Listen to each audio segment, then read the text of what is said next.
Now process costing के बाद हम लोग joint product and by product start करते हैं। वेरी वेरी इंपॉर्टेंट, ये एक्चुअली प्रोसेस कॉस्टिंग का ही पार्ट है। Process costing is incomplete without the knowledge of joint product and by product. देखो प्रैक्टिकली जितने भी मैन्युफैक्चरिंग इंडस्ट्री में हम लोग प्रोडक्शन करते हैं, सपोज ये मेरा इनपुट है, कलर चेंज कर लेते हैं, suppose this is my input and यहाँ पे प्रोसेसिंग हुआ, मेरा आउटपुट निकला। तो सपोज आउटपुट आया प्रोडक्ट ए, ये मेरा मेन प्रोडक्ट था। अब इनपुट का नेचर ऐसा था, कि आउटपुट तो ए बनने का वो तो बनेगा, उसके साथ साथ ना कुछ लो वैल्यू आइटम भी बनेगा। सपोज बी हुआ, सी हुआ, बनेगा। मतलब मेरा इनपुट इक्वल्स टू आउटपुट होना चाहिए। तो आउटपुट प्लस ये सब मेरा क्या है, इसको हम बोलते हैं स्क्रैप, भाई इसको नाम बोलते हैं हम लोग बाई प्रोडक्ट। जॉइंट प्रोडक्ट बाद में बोल लेते हैं, इसको बोलते हैं बाई प्रोडक्ट। तो what is a by product, क्या होता है बाई प्रोडक्ट? बेसिकली जब हम लोग का पर्पस रहता है मेन प्रोडक्ट बनाने का, बस अनइंटेंशनली ना चाह कर भी, बिकॉज ऑफ द प्रोसेस ही ऐसा है कि बाय डिफ़ॉल्ट ये तुम्हारा लिख लेगा ही scrap as a by product, जिसका मार्केट में वैल्यू हो सकता है, नहीं भी हो सकता है। अगर इसका मार्केट में वैल्यू रहेगा तो तुम्हारा जब कॉस्ट शीट बनाते हैं बाय प्रोडक्ट का क्रेडिट मिल जाएगा। जैसे नॉर्मल लॉस का, स्क्रैप का जब रियलाइजेबल वैल्यू होता है क्रेडिट मिलता था, तो बाय प्रोडक्ट का भी क्रेडिट मिलेगा। जैसे कि फॉर एग्जाम्पल हम लोग यहाँ पे कोकोबेन प्लांट है, कोकोबेन में हम लोग क्या करते हैं, इंपोर्टेड कोयला डालते हैं। यहाँ पे क्या डालते हैं, कोयला डालते हैं, कोल डालते हैं। तो यहाँ पे हम लोग का BF कोक बनता है। ये मेरा मेन प्रोडक्ट है, बट इसमें एक गैस भी जनरेट होता है, क्या, CO gas, carbon gas, CO gas generate होता है। कोल केमिकल्स जनरेट होता है। ये रास्ता में पिचिंग होता है ना, उस काला काला दिखता है तुमको, क्या, कोल तार, वो कोल तार भी कोई कोयला से जनरेट होता है। ये सब क्या, this all are by product. ये मेरा बनाने का पर्पस था ही नहीं, मेरा पर्पस तो ये बना, but because of the process ऐसा है तो ये बाई प्रोडक्ट जनरेट हो जाता है।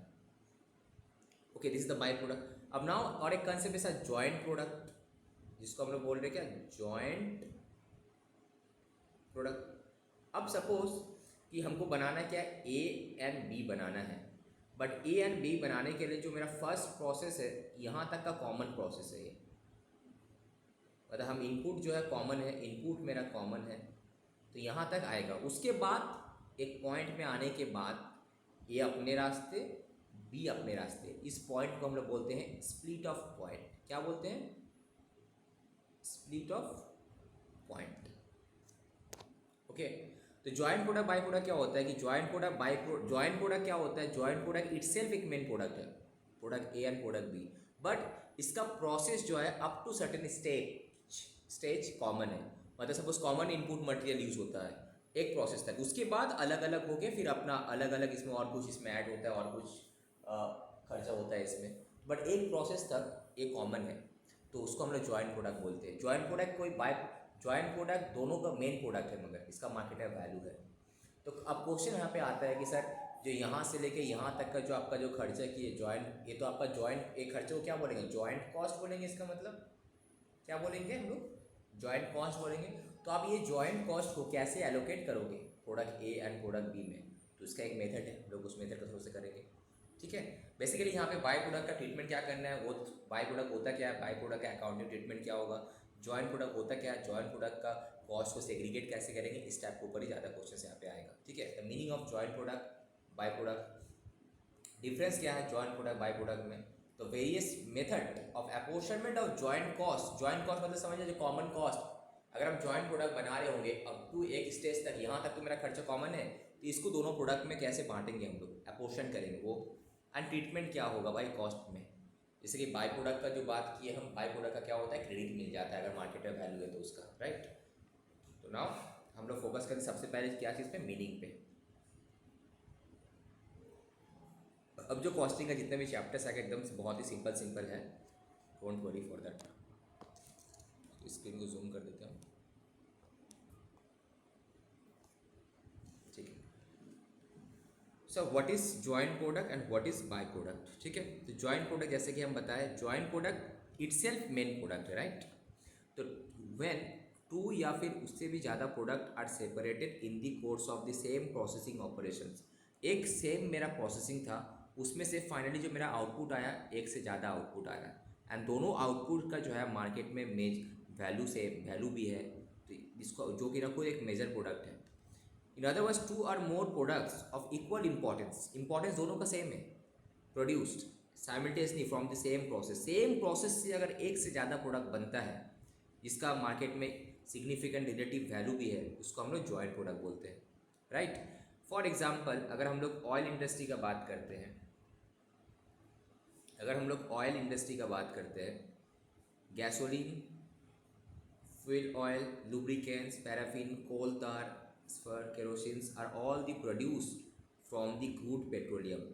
ऑयल इंडस्ट्री में क्या है, पेट्रोलियम मेरा इनपुट होता है, तो क्रूड पेट्रोलियम तुम जैसे डालता है तो तुम्हारा आउटपुट में क्या क्या निकल सकता है, एक तो तुम्हारा गैसोलीन आएगा, गैसोलीन, फ्यूल ऑयल आएगा, लुब्रिकेंट्स आएगा, पैराफिन, कोल तार, ये केरोसिन, इतना सारा प्रोडक्ट बन सकते हैं। एंड ये सब प्रोडक्ट एक जॉइंट प्रोडक्ट है बिकॉज इस सब का इक्वल इंपॉर्टेंस है, मार्केट में वैल्यू है, this all are joint product.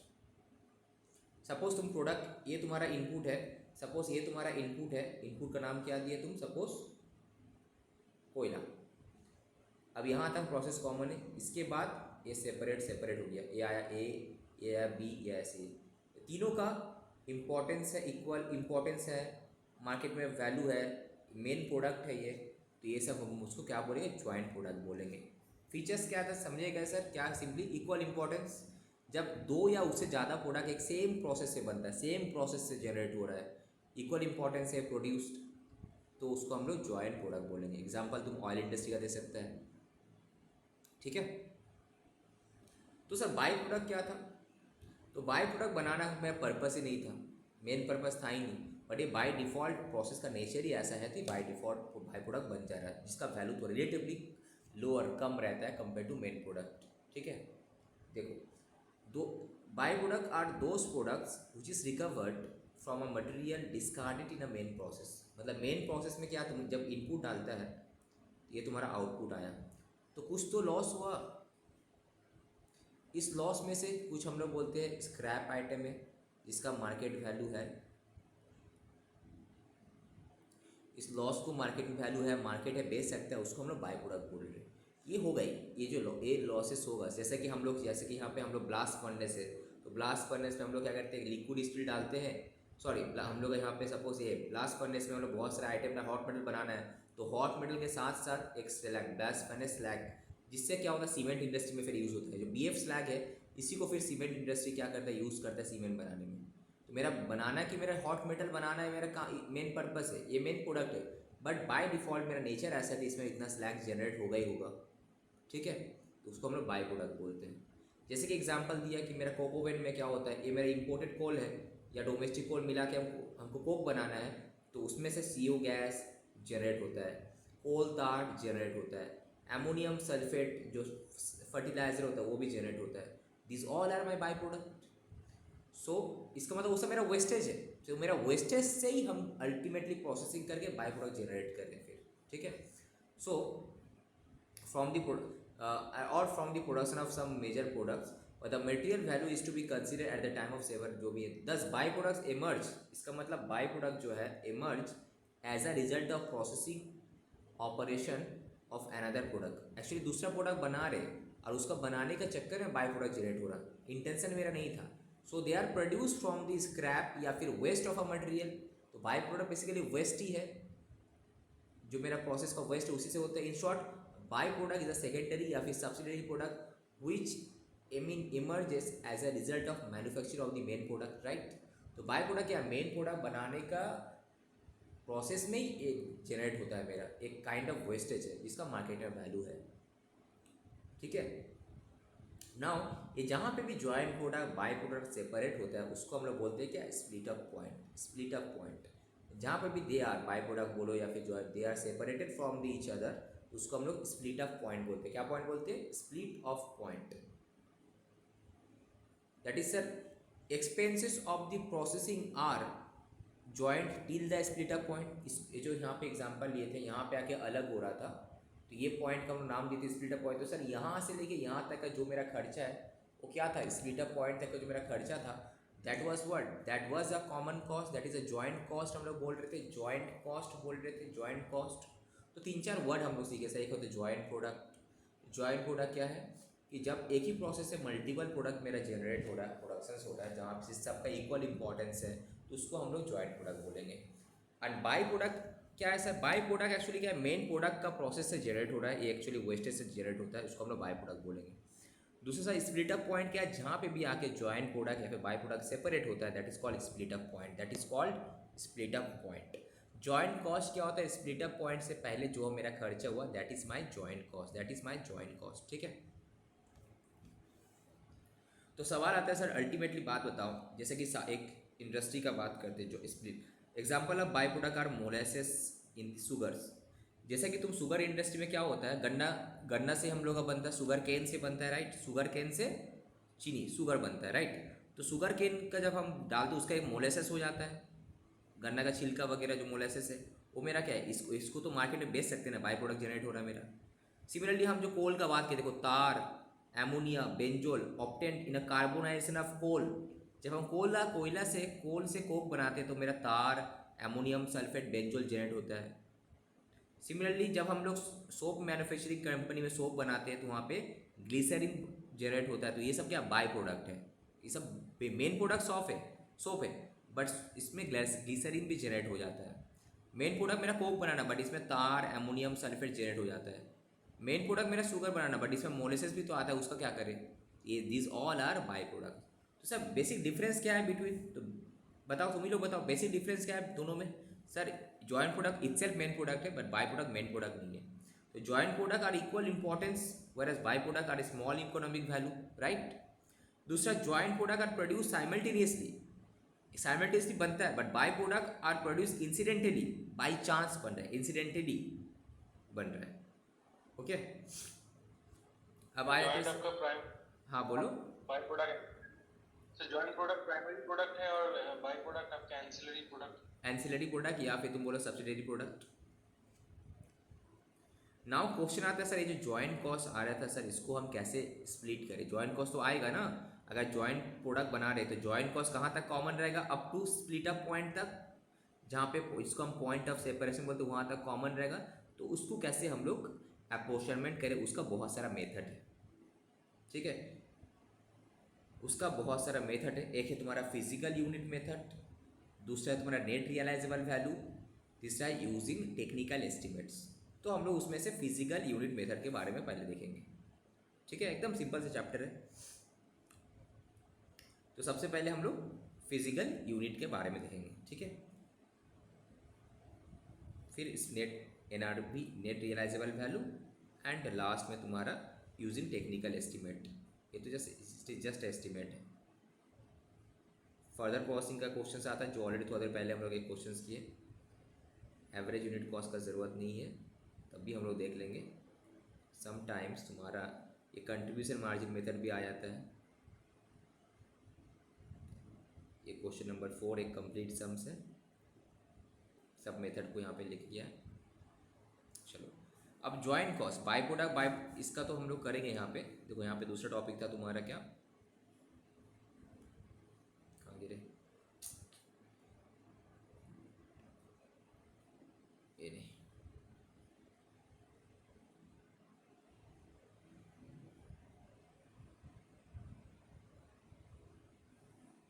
ये ट्रीटमेंट ऑफ बाय प्रोडक्ट जो बोल रहे थे क्रेडिट देने का, ये तो हम लोग करेंगे लास्ट में करेंगे, जो कॉस्ट शीट में कैसे क्रेडिट मिलेगा। तो अभी फ़िलहाल यहाँ तक हम लोग करते हैं। सबसे पहले आ जाते हैं फिजिकल यूनिट मेथड में कैसे कैलकुलेट करेंगे। फिजिकल यूनिट मेथड मतलब यहाँ पे सिंपली तुमको क्या करें, जॉइंट कॉस्ट जो आए ना इसको हम लोग अपोर्शन करेंगे, मतलब तोड़ेंगे, डिस्ट्रीब्यूट करेंगे on the basis of some physical quantity such as weight हो गया, नंबर हो गया। मतलब सपोज तुम यहाँ पे क्या, तुम्हारा यहाँ पे सपोज एग्जांपल हो, यहाँ पे एक कोक मैन्युफैक्चरिंग कंपनी था, जैसे कि हम बताएं कोक बनता है हम लोग कोक इवेंट में कोल से कोक बनता है। ये कोक फिर क्या होता है, हीट जनरेट करने में काम में होता है, ब्लास्ट फर्नेस में यूज़ होता है ना। कोक मैन्युफैक्चरिंग कंपनी प्रोड्यूस, ये कोक मतलब कौन सा पेप्सी वाला कोक नहीं है, कोक मतलब कोयला से जो बनता है Coke. Manufacturing company produce the following product by using the इतना कोल यूज़ करके, जिसका प्राइस इतना रुपये था कोल का, ये सब प्रोडक्ट बनता है। कोक बना इतना, तार बना, सल्फेट बना, बेंजोल बना। Now prepare a statement apportioning the joint cost. Joint cost क्या है, ये जो कोयला लगा 5000 का इंटू 1100 रुपये करके कोयला, ये जॉइंट कॉस्ट है। इसको सब में कैसे डिस्ट्रीब्यूट करेंगे, यूजिंग द फिजिकल यूनिट। तो हम इसी रेशियो में तोड़ देंगे भाई, क्वांटिटी का रेशियो में। तो सिंपली मेरे पास आउटपुट क्वांटिटी है ton ton ton ton ton ton, ठीक है। अब मेरे पास कितना है आउटपुट, टोटल करो, 5000 ही हो रहा है। कितना हो रहा है इसको टोटल करो तो 4800 हो रहा है शायद, देखो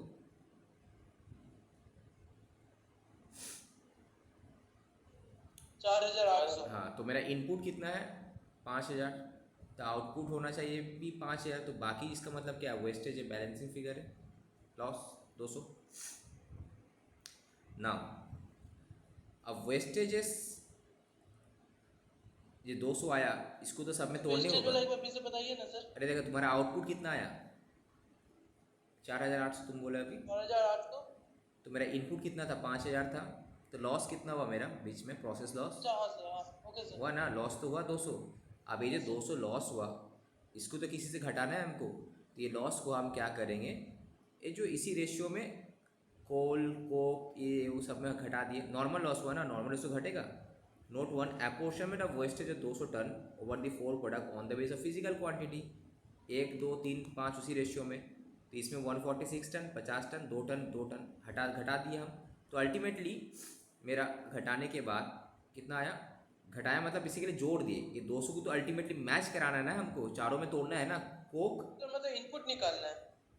एग्जैक्टली इनपुट का कॉस्ट को हमको तोड़ना है ना सब में। इनपुट का कॉस्ट कितना था 55 लाख था, इसी को तोड़ना है।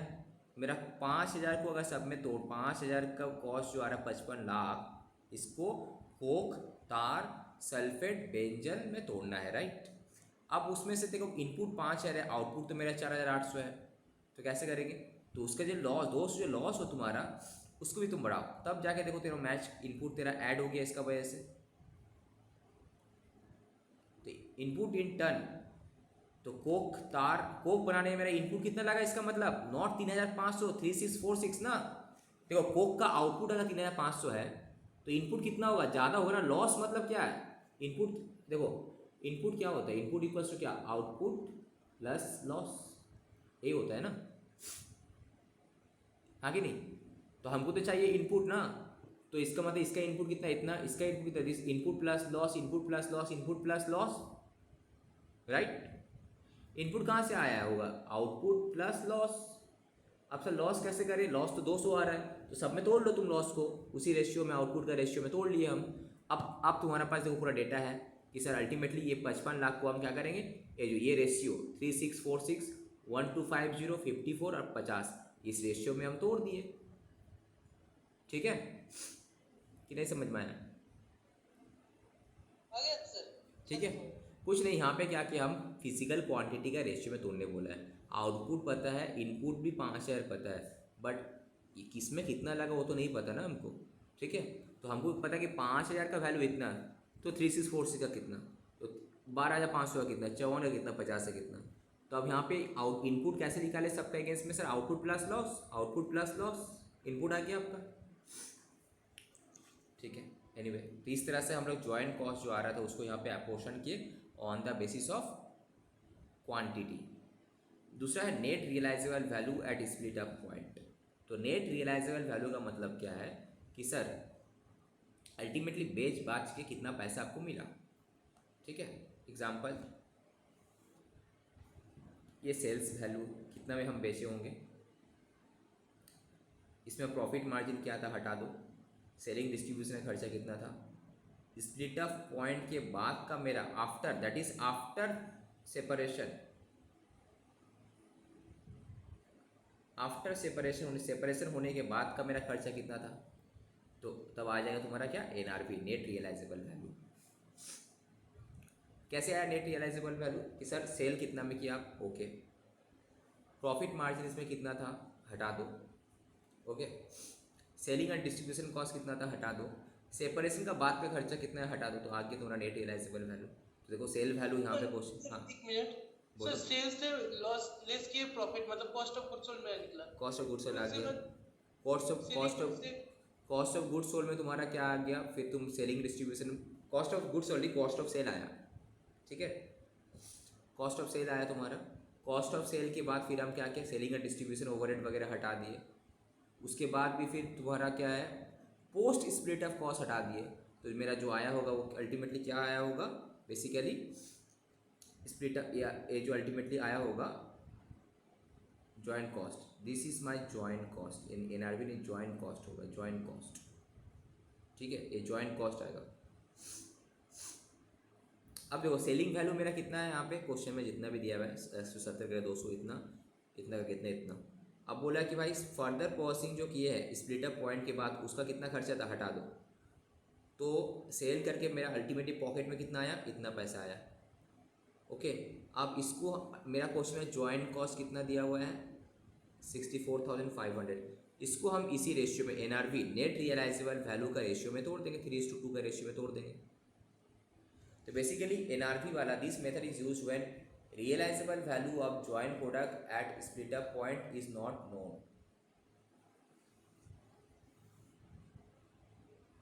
The net realizable value at split up point method is widely used in the industries.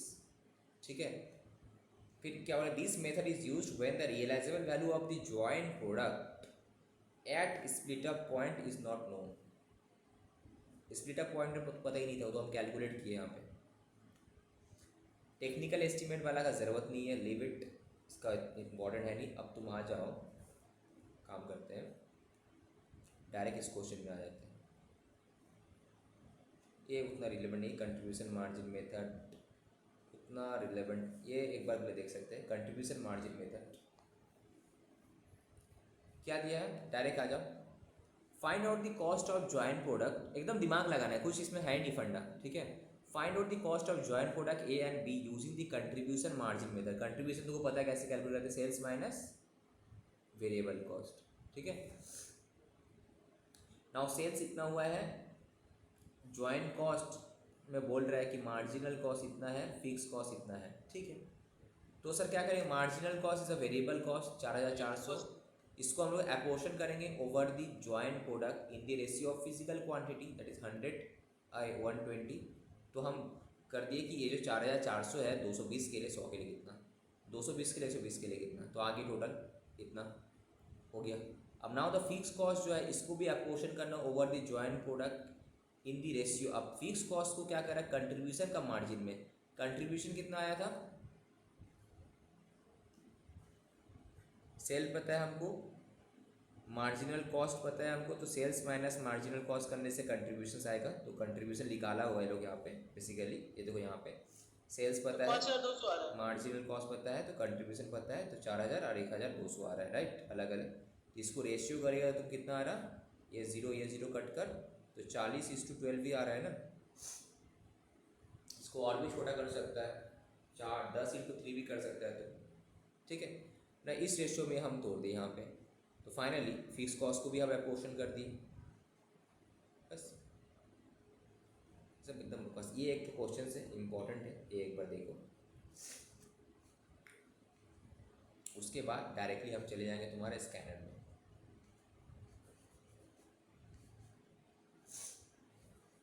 ये क्वेश्चन को अच्छे से देखते हैं।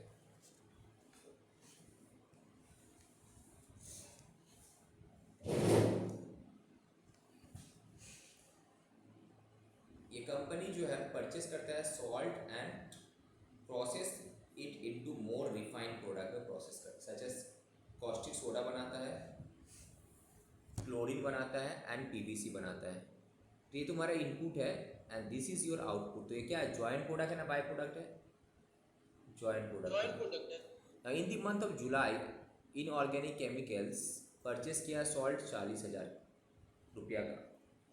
अब कन्वर्सन कॉस्ट मतलब क्या, सॉल्ट से फिनिश गुड्स बनाने का खर्चा। कन्वर्सन कॉस्ट क्या होता है कि other than raw material cost, extra cost क्या लगा, रॉ मटेरियल को छोड़ के बाकी क्या खर्चा लगा, कन्वर्सन कॉस्ट वही होता है ना कन्वर्सन कॉस्ट। रॉ मटेरियल तो था कि मेरा सॉल्ट, तो सॉल्ट से मेरा फिनिश गुड बनने में और क्या खर्चा लगा, conversion cost, that is called conversion cost. Raw material छोड़ के जो तुम्हारा बाकी जो भी कॉस्ट लगा that is called conversion cost, ठीक है, याद रहे। रॉ मटेरियल छोड़ के बाकी जो भी खर्चा लगा that is called conversion cost. तो कन्वर्सन कॉस्ट वर इतना इनकट किए up to the split off point, because that means यही तुम्हारा क्या जॉइंट कॉस्ट था ना, कॉमन खर्चा है। Now at which time 2 saleable products were produce, मैंने जब स्प्लिट हुआ 2 सेलेबल प्रोडक्ट, मतलब मार्केट में वैल्यू है, सेलेबल प्रोडक्ट प्रोड्यूस। एंड उसके बाद क्या है, क्लोरीन जो है, chlorine can be further process into PVC. Chlorine को फिर हम फर्दर अगर हम प्रोसेसिंग करते हैं तो पीवीसी बनता है। अदरवाइज स्प्लिटर पॉइंट में तो भाई ये अगर मेरा इनपुट है, सपोज सॉल्ट डाले हम, तो कॉमन प्रोसेस आया, यहाँ से मेरा क्या निकला, एक तो सोडा निकलेगा, दूसरा क्लोरीन निकलेगा। इसको अगर फर्दर प्रोसेसिंग करेगा तो फिर पीवीसी निकलेगा, ठीक है। अदरवाइज मेनली 2 प्रोडक्ट निकलता है। क्लोरीन को फर्दर प्रोसेसिंग करेंगे तो तुम्हारा क्या निकलेगा, पीवीसी, ठीक है, ओके।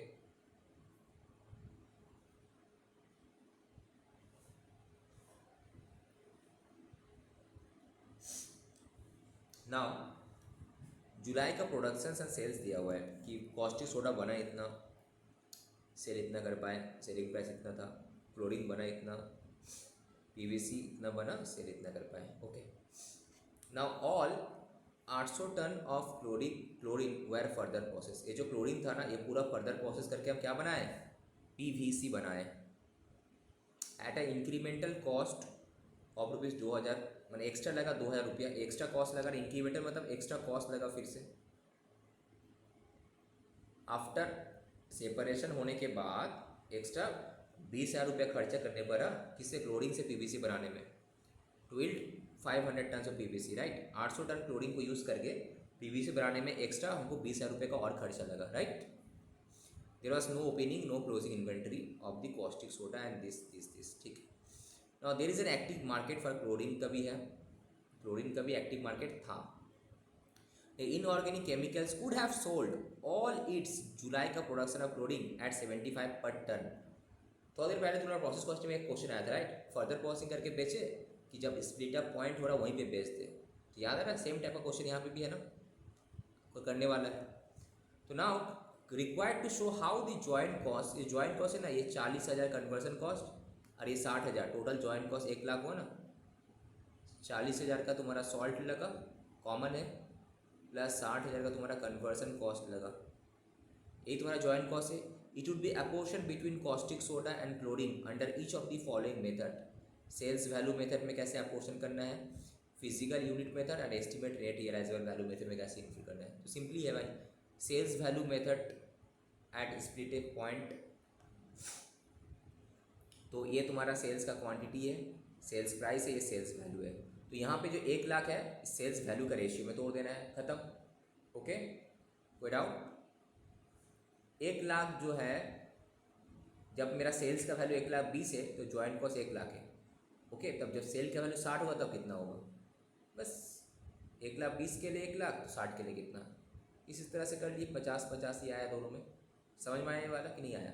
सेल्स का वैल्यू का बेसिस में बोला था, sales value at split up point, यही है ना, sales value at split up point, right. अगर 800 हम बेचते हैं स्प्लिट अप पॉइंट में, तो 800 में बेचेंगे क्लोरीन को, 800 इंटू कितना करके, 75 करके, इसका 50 रुपये करके। ना फिजिकल मेथड बोला है, तो भाई सेल्स कितना, फिजिकल मेथड बोला है, तो मेरा टन कितना है मेरा क्वेश्चन में, 1200 एंड 800, तो 1200 एंड 800 है, तो इसी क्वांटिटी का रेशियो में इसको तोड़ना है बेसिकली। तो 1 लाख को तोड़ना है 1200 और 800 का रेशियो में, सिंपल, राइट। नेक्स्ट क्या बोला, नेट रियलाइजेबल वैल्यू मेथड में तोड़ना है भाई, नेट रियलाइजेबल वैल्यू मेथड में तोड़ने बोला है। तो सबसे पहले हम क्या करेंगे, सबसे पहले सेल्स वैल्यू निकाल लो, करेक्ट, इसका इतना, क्लोरीन का कितना, क्लोरीन का 800 नहीं हो रहा है, क्लोरीन का तुम्हारा कितना 500 हो पा रहा है, बिकॉज हम बेच तो कितना रहे,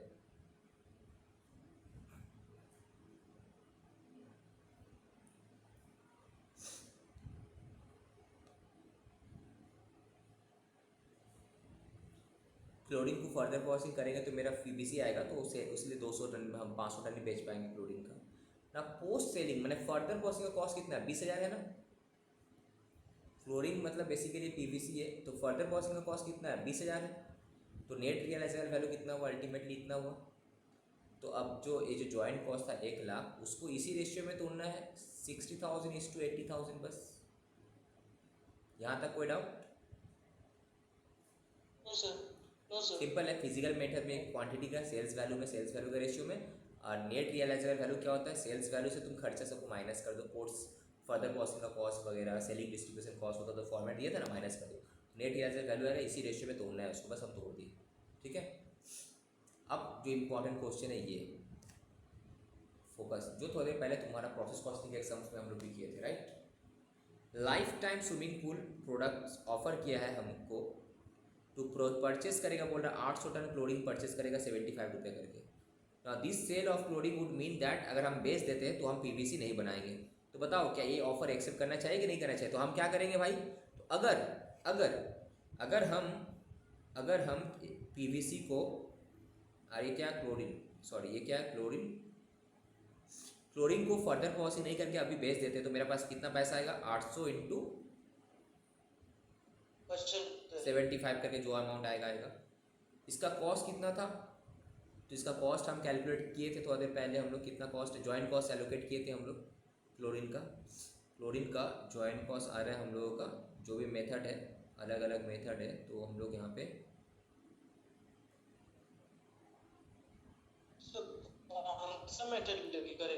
नहीं इंक्रीमेंटल कॉस्ट क्या, अगर अभी हम बेच देते हैं इंक्रीमेंटल कॉस्ट का मेथड में हम करेंगे, तो अगर हम क्या करेंगे इंक्रीमेंटल कॉस्ट का मेथड में हम करेंगे, यहाँ पे देखो,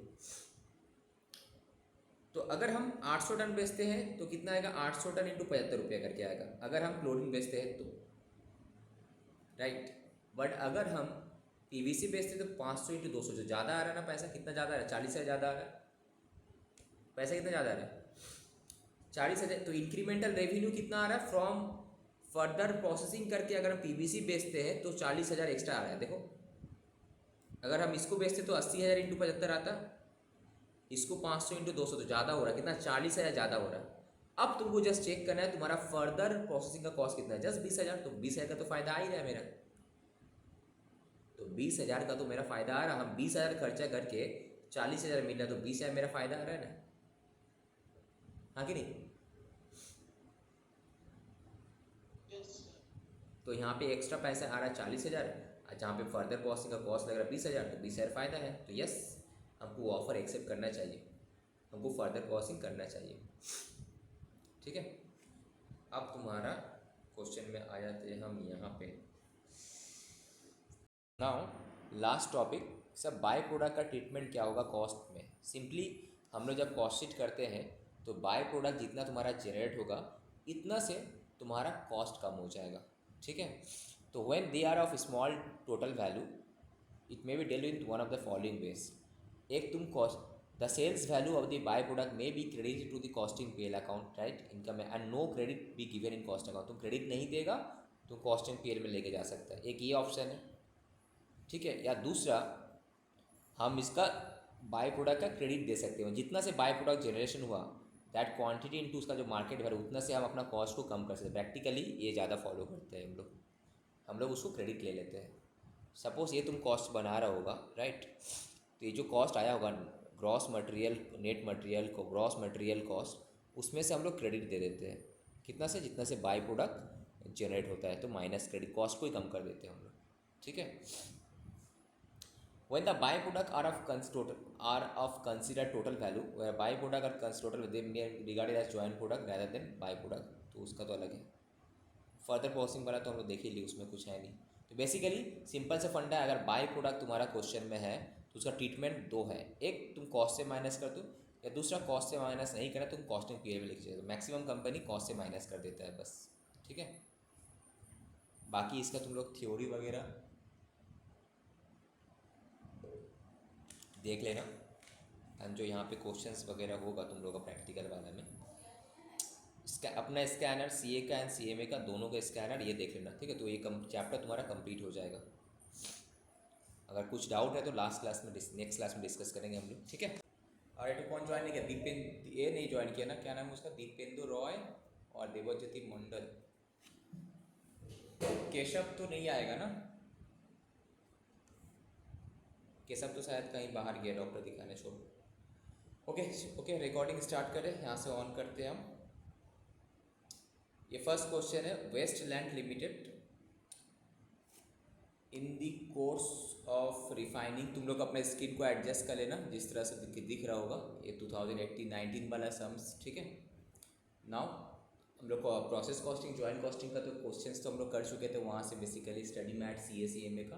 अब हम कुछ स्कैनर से कराते हैं, स्पेसिफिकली मेरा फोकस रहेगा जॉइंट प्रोडक्ट बाय प्रोडक्ट पे, ठीक है। सो एक क्वेश्चन है, Westland limited in the course of refining crude oil 4 joint product मिलते हैं, PQRNS, 4 जॉइंट प्रोडक्ट उसके पास है, ठीक है। So the total cost till the split up point इतना है, मतलब PQRS जो हम बनाते हैं, सपोज एक प्रोसेस है मेरा यहाँ से लेके यहाँ तक का कॉमन प्रोसेस है, ठीक है। तो यहाँ तक का जो कॉमन प्रोसेस, उसके बाद अलग अलग मटेरियल बनते हैं।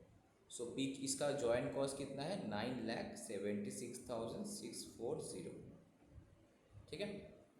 Now the output and the sales in the year 2000, जो भी एक डेट है उसको इग्नोर करो, ये तुम्हारा आउटपुट है, मतलब इतना प्रोडक्शंस हुआ है, इतना मेरा सेल्स हुआ है, एंड ये मेरा सेपरेट कॉस्ट है।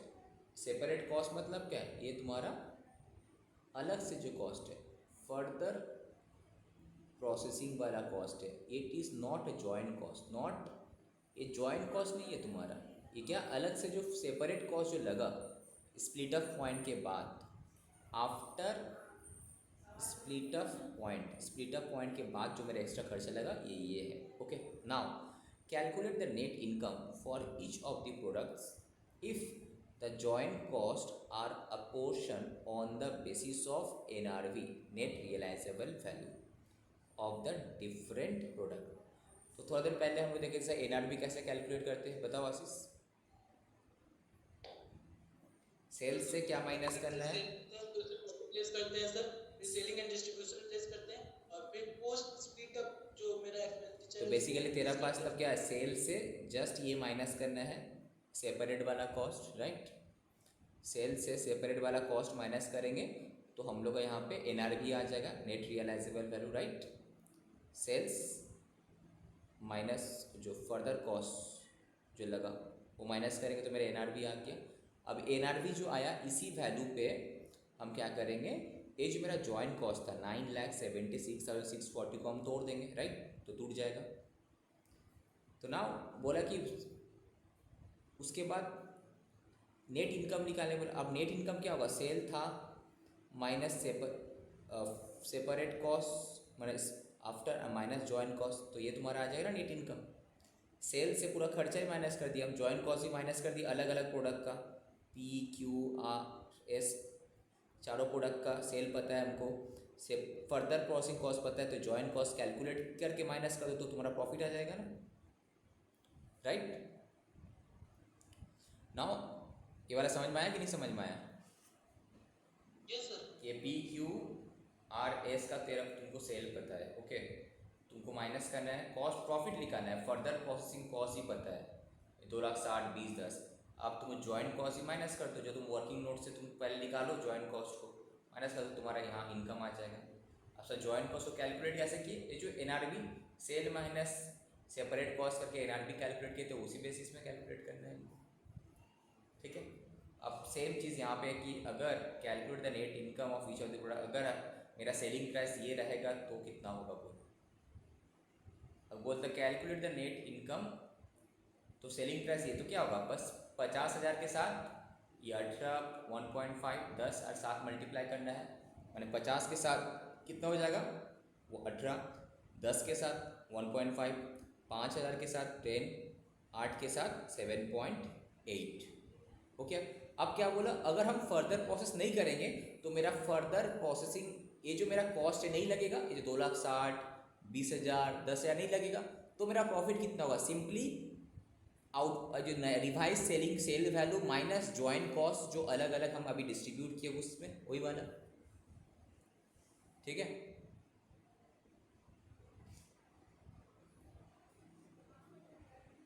और सेम टाइप का अब क्वेश्चंस, ये वाला क्वेश्चन रूम की तुम घर पे देख लेना, अच्छा क्वेश्चन है ये। और बाकी तुम्हारा जैसे कि सेम ये वाला क्वेश्चन देखो 2018 में आया हुआ है क्वेश्चन, एक सेल दिया हुआ है कॉस्ट इनकर्ड आफ्टर सेपरेशन, ये क्या है, आफ्टर सेपरेशन का जो एक्स्ट्रा खर्चा लगा, cost incurred after separation profit percentage on sale, तो सेल के ऊपर इतना परसेंट प्रॉफिट है तो यहाँ से प्रॉफिट निकल जाएगा तुमको। तो एक बात बताओ, तो अगर प्रॉफिट हमको पता चल जाएगा कि ये मेरा सेल है तो इसका 25% ये मेरा प्रॉफिट होता है, ओके, तो सेल माइनस प्रॉफिट करने से क्या पता चला, टोटल कॉस्ट पता चल जाएगा। तो टोटल कॉस्ट अगर मेरा ये है, उसमें से मेरा आफ्टर सेपरेशन वाला कॉस्ट ये है, तो क्या पता चल जाएगा, जॉइंट कॉस्ट पता चल जाएगा ना हमको, जैसी, हाँ कि नहीं।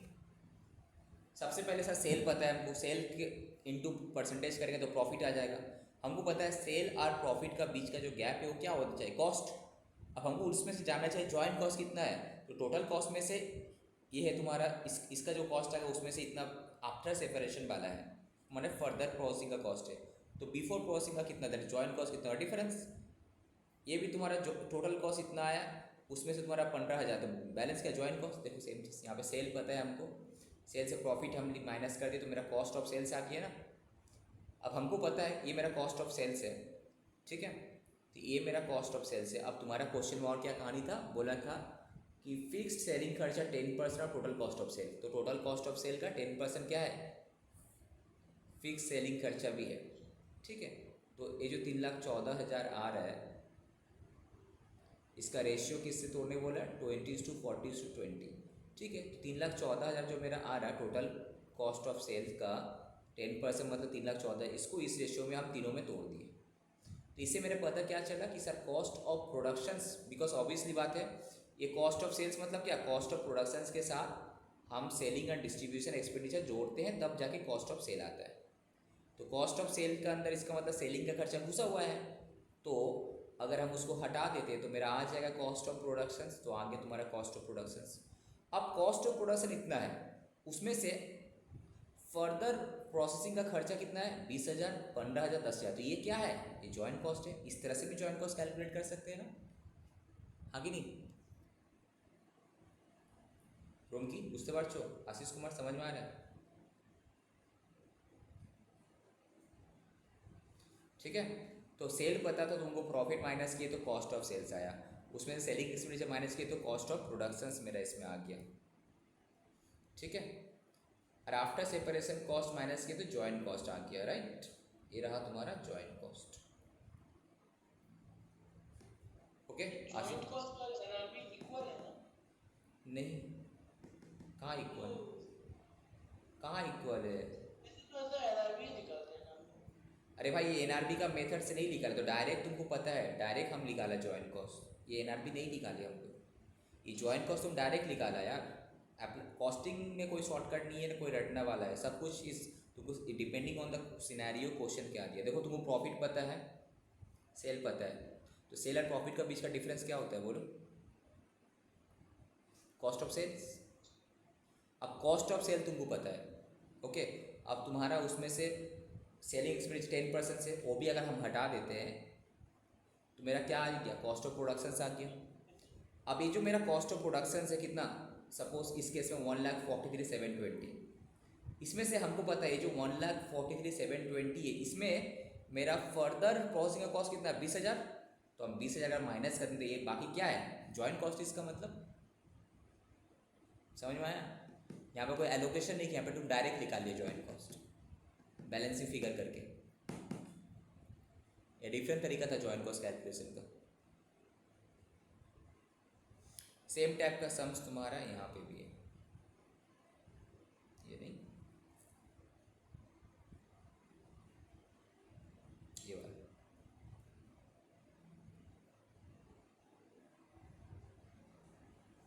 देखो एक कंपनी है, इसका कॉस्ट आफ्टर सेपरेशन मतलब फर्दर प्रोसेसिंग का कॉस्ट बता दिए तुमको, कितना यूनिट्स बेचे वो भी बता दिए, estimated net profit as a percentage of sale वो भी बता दिए, selling there is no beginning closing inventory. तो बस सिंपली बोला जॉइंट कॉस्ट करो, तो हमको क्या करें, सेल से अगर प्रॉफिट माइनस करें तो क्या आ जाएगा, कॉस्ट आ जाएगा, ठीक है। किसका, मेन प्रोडक्ट तो ए है, हमको एम एंड एन का निकालना है बेसिकली जॉइंट कॉस्ट, हाँ कि नहीं।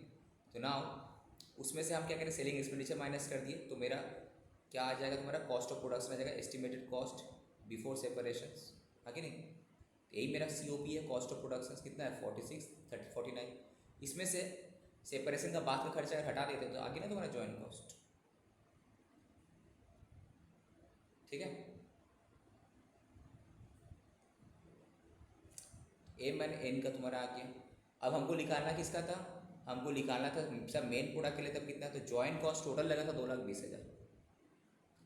जॉइंट कॉस्ट टोटल 2,20,000, उसमें से एम का इतना है, इसका इतना है, तो बाकी कितना है 1,80,70 किसके लिए, ए के लिए है, हाँ कि नहीं। ओके, तो ना अब बोला कि प्रॉफिट निकालो, तो सेल्स आपका पता है हमको, कॉस्ट दो पार्ट में निकालेंगे, आफ्टर से up to separation that is joint cost, after separation ये रहा तुम्हारा total cost, sale minus cost minus का तो मेरा आ जाएगा क्या, प्रॉफिट। ठीक है, सेम फंडा तुम्हारा ये वाला भी था, एकदम सिंपल से। ओके, तो ये एक दूसरा तरीका है जॉइंट कॉस्ट निकालने का, जहाँ पे तुमको सेल वैल्यू दे देगा, प्रॉफिट दे देगा, तो सेल से प्रॉफिट माइनस करे तुम सबसे पहले कॉस्ट निकाल देना। अब चेक करें कौन सा कॉस्ट है, कॉस्ट ऑफ सेल्स है ना कॉस्ट ऑफ प्रोडक्ट है। तो कॉस्ट ऑफ अगर सेल्स है तो सेलिंग एक्सपेंडिचर माइनस करो तब तुमको कॉस्ट ऑफ प्रोडक्शन मिलेगा। तो उस कॉस्ट ऑफ प्रोडक्शन का दो पार्ट होगा, एक आफ्टर सेपरेशन वाला खर्चा कितना था तुमको पता है, वो तो पता है ऑब्वियसली बात है। आफ्टर सेपरेशन का खर्चा तो पता ही है तुमको अलग से, उसको माइनस कर, तो बाकी जो बचा कॉमन खर्चा हो गया जॉइंट कॉस्ट है, अलग अलग सबका निकल के। ठीक है, अब हम तुम्हारे मित्तर वाले स्कैनर में आ जाते हैं।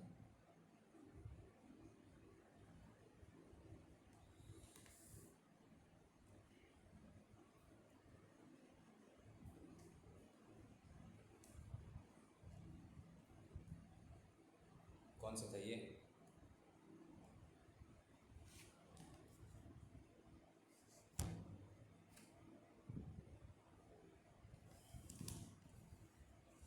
इसको तो ऐसे करना है। ठीक है, दिख रहा है,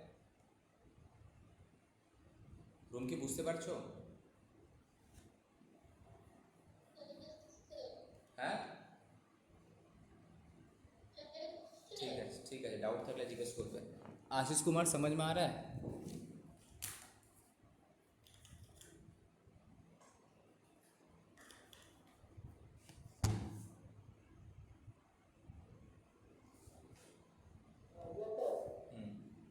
कोई डाउट तो नहीं है ना,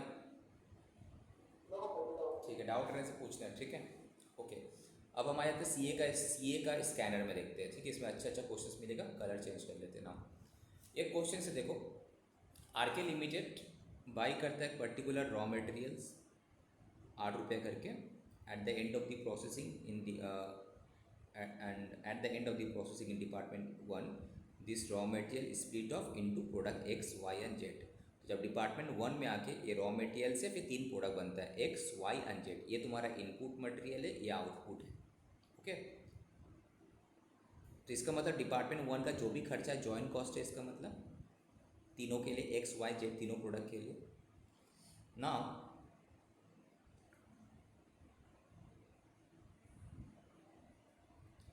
नाउ प्रोडक्ट एक्स जो is sold at the split up point, मतलब जैसा सेपरेट हुआ, सपोज ये रॉ मटेरियल का नाम क्या था, ये रॉ मटेरियल है। ठीक है, यहाँ तक मेरा ये है तुम्हारा डिपार्टमेंट ए, उसके बाद 3 प्रोडक्ट जनरेट हुआ, एक है तुम्हारा एक्स, एक है वाई, कलर चेंज करना पड़ेगा, ब्लैक ले लेते हैं, एक है वाई, एक है तुम्हारा जेड। ठीक है, एक्स को हम जस्ट सेल कर दिए, आफ्टर बोलो ना, आफ्टर स्प्लिट ऑफ पॉइंट हम जस्ट सेल कर दिए एक्स को with no further processing, and product Y and Z को फर्दर, इसको हम क्या किए, फर्दर प्रोसेसिंग किए, ये हमको फर्दर प्रोसेसिंग किए। ठीक है, रिक्वायर्ड फॉर सेल करने से पहले फर्दर प्रोसेसिंग का ज़रूरत है। नाउ प्रोडक्ट वाई इस प्रोसेस इन डिपार्टमेंट 2 में हम बनाए ये, एंड जेड को डिपार्टमेंट 3 में बनाए, फ्लो तुमको समझ में आ गया। एक रॉ मटेरियल से डिपार्टमेंट ए में 3 प्रोडक्ट निकला, एक्स वाई जेड, एक्स को साथ ही साथ बेच दिया हम लोग, बट वाई एंड जेड को बेचने से पहले अलग अलग डिपार्टमेंट में प्रोसेस करने हुआ तभी बेच पाएंगे, अदरवाइज नहीं बेच पाएंगे। नाउ अब कुछ खर्चा बोल रहा है कि डिपार्टमेंट ए का खर्चा था इतना, तो डिपार्टमेंट ए का खर्चा क्या है बोलो तो तुम ही लोग बताओ, क्या है, जॉइंट कॉस्ट है कि आफ्टर सेपरेशन कॉस्ट है, क्या है, जॉइंट कॉस्ट है। तो इसका मीनिंग से तुम बताएगा, तुम समझ जाने पर ये जॉइंट कॉस्ट इसके मतलब, बिकॉज कैन यू तुम बोल सकते कि 4,80,000 किसके लिए, तुम्हारा आंसर ही होगा जो 4,80,000 बोलिए सर, 70 बोले 40, टोटल खर्चा जो है ये क्या है मेरा जॉइंट कॉस्ट है फॉर ये तीनों प्रोडक्ट के लिए एक्स वाई एंड जेड के लिए, ठीक है ओके। बट ये डिपार्टमेंट 2 का खर्चा किसके लिए स्पेसिफिकली प्रोडक्ट एक्स के लिए है, डिपार्टमेंट 3 का खर्चा स्पेसिफिकली प्रोडक्ट जेड के लिए है, बट ये वाला खर्चा किसके लिए एक्स वाई एंड जेड तीनों के लिए है। समझ में आया? अच्छा क्वेश्चन है। नाउ तुम्हारा क्वेश्चन में सेल्स कितना हुआ फाइनली बता दिया लीटर में, और तुम्हारा क्वेश्चन में इन्वेंट्री भी बता दिया। इस सेल्स एंड इन्वेंट्री का मतलब क्या, तुम्हारा क्वेश्चन में प्रोडक्शंस पता कर जाएगा ना। क्या होता है प्रोडक्शंस, अगर मेरा ओपनिंग स्टॉक नहीं है तो प्रोडक्शंस क्या होगा सेल्स प्लस क्लोजिंग स्टॉक, ठीक है, माइनस ओपनिंग स्टॉक अगर रहता तो इसका मतलब प्रोडक्शन सेल्स नहीं है। प्रोडक्शन हम कितना किए 10 + 5 15, वहाँ पे 22 500 + 27 30,000 प्रोडक्शन के, इसका मतलब अब सेलिंग प्राइस दिया हुआ है। Now there are no opening stock, तो नो ओपनिंग स्टॉक मतलब समझ में आ गया तुमको बेसिकली प्रोडक्शन कितना किए होंगे sale plus closing stock. Raw material में कोई ओपनिंग स्टॉक भी नहीं है क्लोजिंग स्टॉक भी नहीं है, अच्छा बात है, बट फिनिश गुड्स का तो है।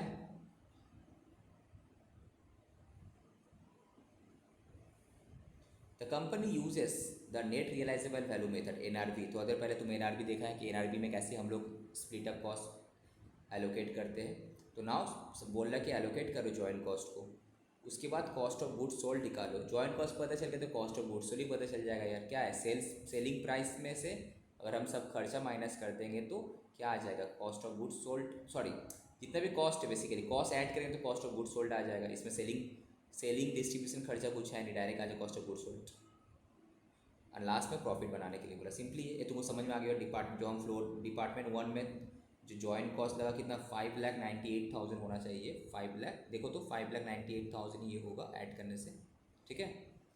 तो नाउ इसके बाद क्या हुआ एक्स वाई जेड 3 प्रोडक्ट बना basically, right. X Y Z sold at, उसमें से एक्स स्प्लिट अप पॉइंट, इसको हम बोलते हैं क्या, this is my split up point, split off point, right, X Y Z. Now department 2 का जो भी खर्चा है ये किसके लिए वाई के लिए है, डिपार्टमेंट 3 का जो भी खर्चा किसके लिए जेड के लिए है। जो यहाँ पे बोल रहे थे हम 6 लाख, इसका कितना है 6,60,000, इसका कितना है 11 लाख। इसको क्या बोलेंगे फर्दर प्रोसेसिंग कॉस्ट, ये क्या है ये further processing cost after separation, ये भी सेम। कॉस्टिंग का कोई फॉर्मेट नहीं है, एक चीज़ याद रखना, क्वेश्चन जिस तरह से तुमको दिमाग लगाने पड़ेगा, खाली कंसेप्ट तुमको पता रहना चाहिए। फर्दर प्रोसेसिंग कॉस्ट, ये भी तुम्हारा फर्दर प्रोसेसिंग कॉस्ट है, ओके। ये जो है मेरा कॉमन खर्चा है, कौन सा भाई, ये जो मेरा 5,98,000 था, इसी को तो एलोकेट करना, बाकी तो पता ही है। आफ्टर सेपरेशन खर्चा कितना पता ही है हमको, बस इसी को स्प्लिट अप करना है। उसके लिए कौन सा मेथड बोला NRV method, right, NRV method. तो तीनों का हम क्या करेंगे, सबसे पहले प्रोडक्शन कैलकुलेट करेंगे, जो हम बोले sales plus closing stock, right. ये फोकस, गलती से सिर्फ सेल मत लेना, ओके। नाउ सेलिंग प्राइस कितना है 30,460, ठीक है। Now final sales value of total production, यहाँ पे टोटल प्रोडक्शन का बेसिस में यहाँ पे कैलकुलेट किया है, ठीक है, not sales quantity. Total productions into sales value करने से ये रहा मेरा सेल्स वैल्यू 1:2। अब उसमें से क्या माइनस करता है वो नेट रियलाइजेबल वैल्यू का मतलब क्या, अल्टीमेटली सेल करके पॉकेट में कितना पैसे आया, तो हम ये भी माइनस करेंगे ना सेल्स में से सेपरेशन कॉस्ट वाला खर्चा। तो ये आया तुम्हारा net realisable value, but it is before joint cost. अब उसी रेशियो में तोड़ना है इसको, तो हम तोड़ दिए, ओके। कोई डाउट, कोई डाउट यहाँ पे आप टोटल प्रोडक्शंस किया है, सेल्स नहीं, याद रखना, ठीक है। तो तुमको खाली स्टडी मैट का सम्स करने से नहीं होगा, ये वाला स्कैनर तो बहुत इंपॉर्टेंट है, करके जाना है। अगर क्वेश्चन दिख रहा है, क्वेश्चन का स्टैंडर्ड। नाउ तुम्हारा पास अल्टीमेटली क्या है, कॉस्ट ऑफ गुड्स सोल्ड निकालने में, तो तुमको पता ही है भाई जॉइंट कॉस्ट कितना है, इसका 2,34,000, इसका 1,56,000, इसका 2,08,000, बाकी 6,60,000, बस आ गया तेरा कॉस्ट ऑफ प्रोडक्शंस यहाँ तक, ओके। तो यहाँ तक क्या आया, कॉस्ट ऑफ प्रोडक्शंस आया, पर हमको क्या निकालना है भाई, कॉस्ट ऑफ गुड्स सोल्ड। तो जितना प्रोडक्शन हुआ कि इतना बिक गया, नहीं बिका ना, तो इसका मतलब क्या होगा, जो क्लोजिंग स्टॉक का कॉस्ट है माइनस करने पड़ेगा। याद है ट्रेडिंग अकाउंट में हम लोग क्या करते हैं, डेबिट साइड में जितना खर्चा, क्रेडिट साइड में क्लोजिंग स्टॉक कॉस्ट माइनस करते हैं ना, तो ये भी तुमको माइनस करने होगा ना, डोंट फॉरगेट। ठीक है, कितना अच्छा क्वेश्चन देखो, डोंट फॉरगेट, भूलना मत। तो कॉस्ट ऑफ क्लोजिंग स्टॉक ये तो माइनस होगा, राइट। ये कॉस्ट कितना है क्लोजिंग स्टॉक का, वो कैलकुलेट करने पड़ेगा हमको वैल्यूएशंस, तो आराम से हम कैलकुलेट कर लेंगे। क्या कॉस्ट, क्या करें, कैसे कैलकुलेट करेंगे बोलो। बेसिकली मेरा पास ये जो कॉस्ट ऑफ प्रोडक्शन था, इसको अगर हम डिवाइड कर दे प्रोडक्शन से, तो क्या मिल जाएगा, कॉस्ट पर यूनिट मिल जाएगा। बस पर यूनिट से तुम क्लोजिंग स्टॉक क्वांटिटी को मल्टीप्लाई कर दो, वही तो किया है। अब उसके साथ तुम क्या करो, क्लोजिंग स्टॉक क्वांटिटी को मल्टीप्लाई कर दो, खत्म। इसका क्लोजिंग स्टॉक, इसका क्लोजिंग स्टॉक क्वांटिटी मल्टीप्लाई कर दिए। तो कॉस्ट पर यूनिट कैसे आता है, टोटल खर्चा डिवाइडेड बाय टोटल प्रोडक्शन, तो कॉस्ट पर यूनिट आ गया। बनाने का खर्चा तो वही था, उसमें कुछ बिका कुछ नहीं बिका, जो नहीं बिका उसको माइनस करो। ये क्या है, अनसोल्ड, अनसोल्ड, ये क्या है, ये अनसोल्ड है, बिका नहीं, तो उसको माइनस हमको निकालना क्या है, कॉस्ट ऑफ गुड्स सोल्ड। जो तुम बेचा उसका कॉस्ट कितना, तो उसका कॉस्ट, जो बेचा है उसका कॉस्ट अगर निकालना है, तो क्लोजिंग स्टॉक का कॉस्ट तो माइनस करने पड़ेगा ना हमको। समझ में आया, वेरी वेरी इंपॉर्टेंट, बहुत अच्छा क्वेश्चन। नाउ अब सिंपली से पूछा भाई ग्रॉस प्रॉफिट निकालो, तो सेल में से कॉस्ट ऑफ ग्रॉस प्रॉफिट बोला था, नॉट नेट प्रॉफिट, याद रहे। सेल में से cost of goods sold minus करते तब ना जाके ग्रॉस प्रॉफिट होता है, बस खत्म। और ऐसे भी नेट प्रॉफिट यहाँ पे तुम निकाल भी नहीं पाएगा, बिकॉज यहाँ पे डेटा भी नहीं है और नेट प्रॉफिट निकालने का, ग्रॉस प्रॉफिट निकाल पाओगे तो। अभी कुछ बेसिक क्वेश्चन है कॉस्ट, ये तुम्हारा दिया हुआ है कि द कंपनी का प्लांट प्रोसेस किया है इतना units of raw material in a month to produce 2 product M and N, ठीक है। तो एम से, एक से एम भी निकल रहा है, एम भी निकल रहा है। The processing yield, M 80% yield है, 12% 92% इल्ड है, टोटल 8% लॉस होगा। The cost of raw material 80 रुपया लगा था, processing cost 2,25,000, of which labour cost is accounted 67%,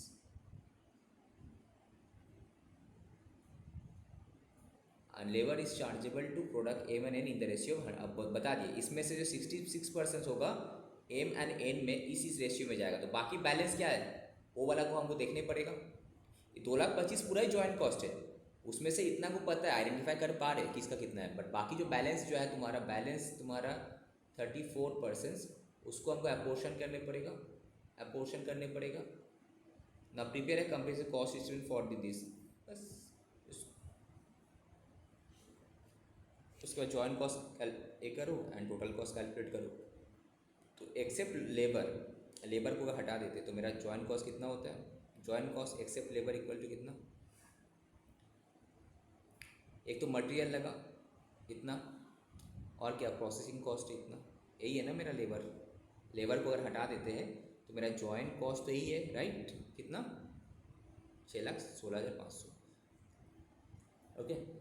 और लेबर कॉस्ट ही इतना ना, बोला कि अपोर्शन करो जॉइंट कॉस्ट को। तो सबसे पहले आउट, यहाँ पे देखो तुम कौन से मेथड में तुम अपोर्शन करेगा, एनआरवी तो तुम कर नहीं सकता बिकॉज सेलिंग प्राइस नहीं दिया हुआ है, ठीक है। तो कौन सा method, physical quantity method, output, output तुमको पता है ना, तो यहाँ पे हम आउटपुट का मेथड में लेके जाएंगे, ओके। आउटपुट कितना है, इनपुट जो भी होगा मेरा, इनपुट का 80% आउटपुट है बोला था, इनपुट का 12% आउटपुट है, राइट। पता है ना, इल्ड अगर दिया हुआ रहता है तो आउटपुट कैसे निकालने पड़ता है। इल्ड का मतलब क्या था, व्हाट इज इल्ड, इल्ड मतलब होता है आउटपुट बाय इनपुट का परसेंटेज, दैट इज अगर तुमको पता है कि इल्ड 80%, ठीक है, तो अगर तुमको इनपुट पता है तो क्या करेंगे, output equals to what, input into yield percentage, right, हाँ कि नहीं। इल्ड मतलब क्या, प्रोडक्शन का रेशियो क्या है, ये मेरा अगर इनपुट है तो ये मेरा आउटपुट है, रेशियो क्या है इतना, ओके। अगर तुमको डायरेक्ट इनपुट दिया हुआ है, आउटपुट इल्ड आउटपुट निकालना है, तो जस्ट इनपुट के साथ इल्ड को मल्टीप्लाई कर दो। सिंपल से सोचो, एक एग्जांपल लेके समझाते हैं। सपोज ये तुम्हारा इनपुट है, ये तुम्हारा आउटपुट है, हम बोला 100 देंगे तो तुम्हारा आउटपुट 96 है, तो इल्ड कितना है 96% ना, क्या, आउटपुट बाय इनपुट इंटू 100। तो दैट मीन्स अब हम तुमको बोला कि अगर मेरा प्रोडक्शन 10,000 टन होगा इनपुट, तो मेरा आउटपुट कितना, तुम क्या 10,000 टन इंटू यील्ड होगा 96%, दैट इज 9,600, आगे नहीं। तो यील्ड क्या होता है सर, आपका आउट इनपुट में आउटपुट का रेशियो कितना है, कि इतना इनपुट देने से कितना आउटपुट आ रहा है, दैट इज कॉल्ड यील्ड। ठीक है, तो आउटपुट बाय इनपुट होता है यील्ड। अगर हमको इनपुट पता है, यील्ड पता है, तो डायरेक्ट मल्टीप्लाई करेंगे इनपुट के साथ, तो डायरेक्ट यील्ड आ जाएगा, प्रोडक्शन आ जाएगा मेरा। समझ में आया Ashish? Input out, input yield, input into yield करने से मेरा प्रोडक्शन आ जाएगा। प्रोडक्शन कैसे आएगा, इनपुट इंटू यील्ड परसेंटेज। तो यील्ड तो क्वेश्चन में बोल देते, मेरा प्रोडक्शन से किसका प्रोडक्शन से किया। तो ना लेबर कॉस्ट तो है, उसको तो बोल रहा है इस रेशियो में एलोकेट करो। अदर जो जॉइंट कॉस्ट है उसको हम क्या करेंगे, इसी रेशियो में एलोकेट करेंगे। कौन सा, और जो 5,400 और 810 का जो रेशियो है, बस तो ये टोटल कॉस्ट। अच्छा क्वेश्चन है ना। नेक्स्ट 2019 में आया हुआ ये वाला क्वेश्चन देखो। A factory is engage in the production of chemical, जो भी है, इन the course of manufacture by product is produce which after further processing एक कमर्शियल वैल्यू है। तो ये मेरा जॉइंट खर्चा है टोटल इतना, ये आफ्टर सेपरेशन का खर्चा है। Okay, number of units produce कितना है 2000, ये 5000, ये सेलिंग प्राइस इसका इतना है, इसका इतना है, इसका profit per unit of sale, एक यूनिट में अगर सेल करते हैं तो प्रॉफिट आता है 5 रुपये करके। द फैक्ट्री यूज़ किया NRV मेथड जॉइंट कॉस्ट को ये करने के लिए। तो बताओ कुछ नहीं, NRV में क्या होगा, हमको सेल वैल्यू पता है।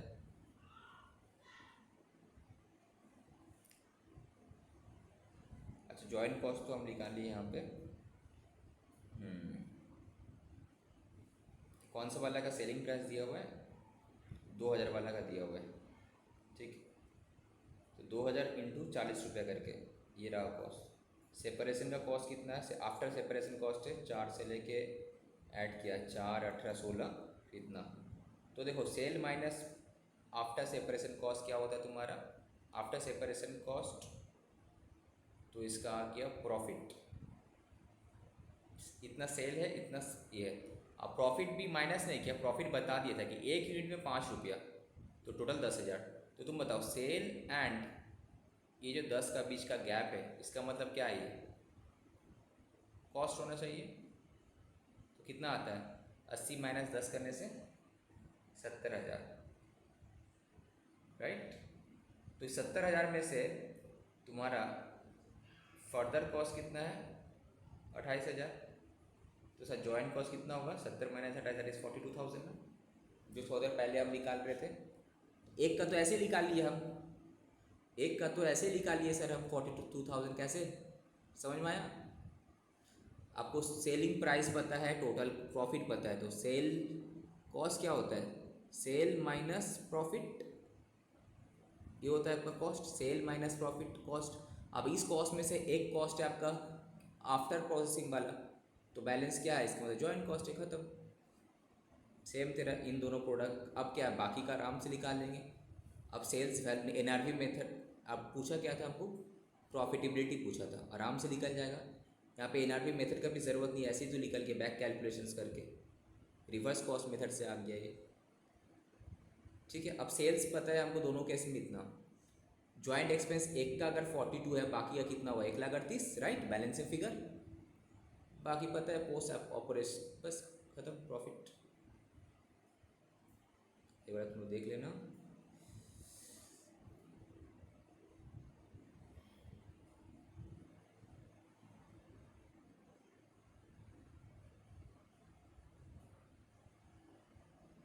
ये फर्दर प्रोसेसिंग का एक डिसीजन वाला एक क्वेश्चन है, फर्दर प्रोसेसिंग करना है कि नहीं करना है, एक अच्छा सम से इसको देखना पड़ेगा।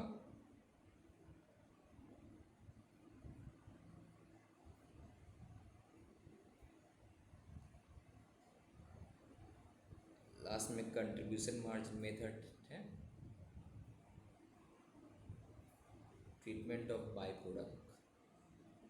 तुम लोग इसको देख लेना, ठीक है। आज ऑफिस जाने पड़ेगा हमको, थोड़ा भी रेस्ट की भी ज़रूरत है, ठीक है आशीष। तुम बाकी जो है एक बार इसको देख लेना, कुछ अगर डाउट है तो कल हमको बताना तुम लोग। बट आज रात में ये सब जो अलग अलग टॉपिक वाइज जो है पहले देख लेना, कल हम फिर इसको डिस्कस करेंगे, ठीक है। हम क्लास एंड कर देते हैं, पर आज रात में इसको ख़त्म कर देना, जो भी अच्छा क्वेश्चन से, जो भी अच्छा क्वेश्चन दिख रहा होगा इसमें देखना। स्पेशली सीए का वाला, ये लोग सीए के लिए तुम्हारे लिए तो देखना ज़रूरी है, ठीक है। तुम लोग का क्वेश्चन के स्टैंडर्ड काफ़ी अच्छा रहता है।